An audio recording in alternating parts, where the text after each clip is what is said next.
A fine agosto, durante lo stop della produzione, erano stati installati i filtri per l'abbattimento e il lavaggio dei fumi emessi dalle distillerie Bonollo di Conselve. I residenti che abitano nelle case più vicine agli stabilimenti, però da alcune settimane hanno ripreso a sentire forti odori. Un residente infatti ha contattato la nostra redazione raccontando che se da un lato i fumi non sono più visibili, dall'altro l'aria rimane irrespirabile e in questi ultimi giorni vicino alle distillerie la puzza è insostenibile.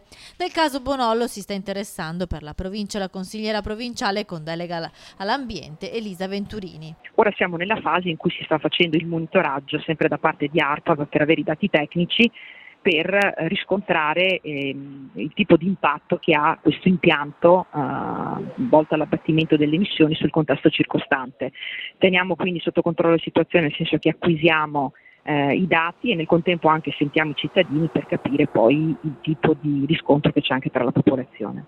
Dunque i monitoraggi sull'area effettuati da ARPAV continuano e i dati verranno presto analizzati e discussi in un nuovo tavolo tecnico in provincia. Venturini infatti ha annunciato che a breve a Palazzo Santo Stefano il presidente della provincia Bui incontrerà ARPAV e i dirigenti della Bonollo per fare il punto della situazione dopo il posizionamento dei filtri speciali che avrebbero dovuto abbattere non solo i fumi ma anche gli odori.